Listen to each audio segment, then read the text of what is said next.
Have you ever felt paralyzed by endless second-guessing on your spiritual journey? Do you find yourself haunted by regrets over past mistakes, wondering if you can ever move forward?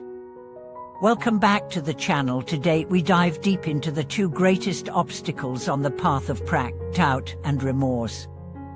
Drawing on the wisdom of Venerable Menkan, we'll explore how to dispel confusion, cultivate unshakable faith, and clear every barrier that stands between you and genuine awakening. In this video, we'll first identify how doubt and remorse arise from ignorance and accumulated karma. Then we'll uncover practical methods to dissolve these hindrances, leaning on the triple gem, nurturing authentic faith through study and reflection, and employing sincere repentance to lighten the weight of past actions. By the end, you'll see how steadfast confidence and heartfelt practice can transform every challenge into a step toward liberation. From the moment we set foot on the path of practice, our minds are besieged by questions. Is this teaching right for me? Do I possess the resources or blessings to succeed?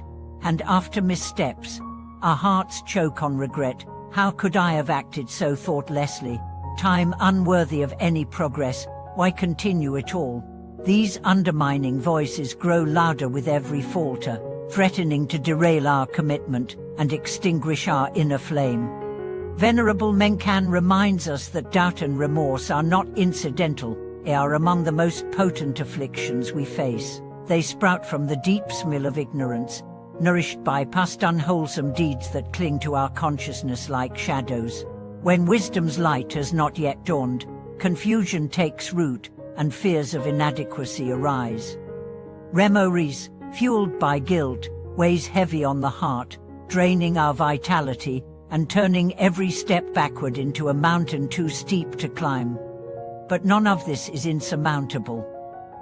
The first remedy is reliance on the triple gem Buddha, Dharma, and Sangha. In turning our hearts toward the awakened ones, we discover an unwavering support, a source of boundless clarity and compassion. This refuge is not blind faith, rather, it is a deliberate choice born of study and experience.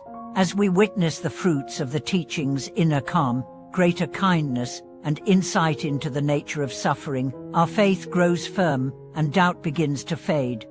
The second practice is the cultivation of authentic confidence. True faith is forged in the furnace of inquiry and tempered by direct experience. By engaging deeply with the teachings, observing their effects in our own lives, and witnessing the transformation of fellow practitioners, we kindle a conviction that sustains us when challenges arise. This growing trust dispels the questions that once paralyzed us, replacing uncertainty with resolve. Third, we confront remorse through genuine repentance. Repentance is not mere self-flagellation, it is a profound recognition of past errors and a vow to change course. When we confess our misdeeds with honesty and humility, we plant the seeds of purification. Sincere repentance loosens the grip of accumulated negative karma, lightening our mental load and opening the way for fresh possibilities.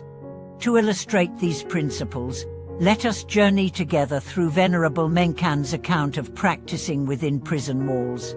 Though confined by iron bars, he found freedom within his faith unwavering, his repentance genuine, and his reliance on the triple gem unbreakable. In that harsh environment, every obstacle became a teacher. Solitude revealed the hidden corners of his mind, deprivation sharpened his appreciation for inner richness, and his diligent recitation of the Buddha's name cleared away the cloud of doubt. When doubt crept in, questioning whether such a grim setting could yield any progress, he paused and asked, "What is the source of this uncertainty? Is it born of lack of understanding, or simply restlessness of mind?" He turned to the sutras, sought guidance from letters written by senior disciples, and over time watched confusion dissolve in the light of Dharma. When remorse surged, guilt over past failures, regret for actions that had harmed himself or others, he embraced heartfelt confession. He wrote down each mistake, felt the weight of his remorse in his chest, then consciously released it with a vow to act differently in the future. Day by day, the burden lifted, replaced by a sense of renewal and purpose.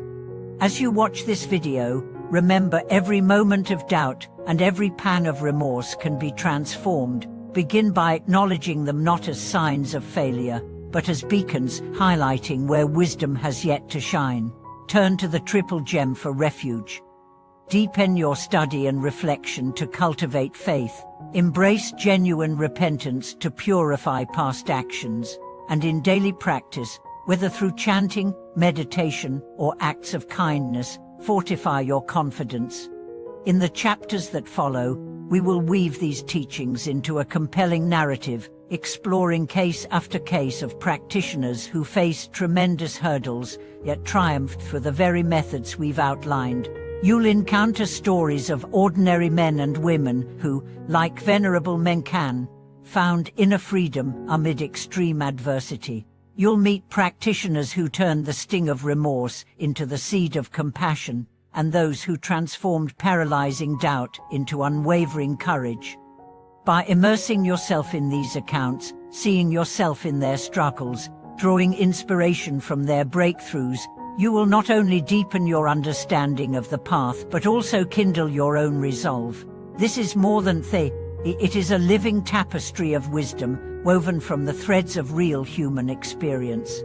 So stay with me as we embark on this extended journey over 10,000 words dedicated to a storytelling exploration of doubt and remorse, 10,000 words to ignite your confidence, and another 1,000 to reflect on how these transformations resonate with our own lives. Together, we will demolish every obstacle, clear the path to awakening, and step boldly into the bright horizon of genuine practice. Thank you for watching this video.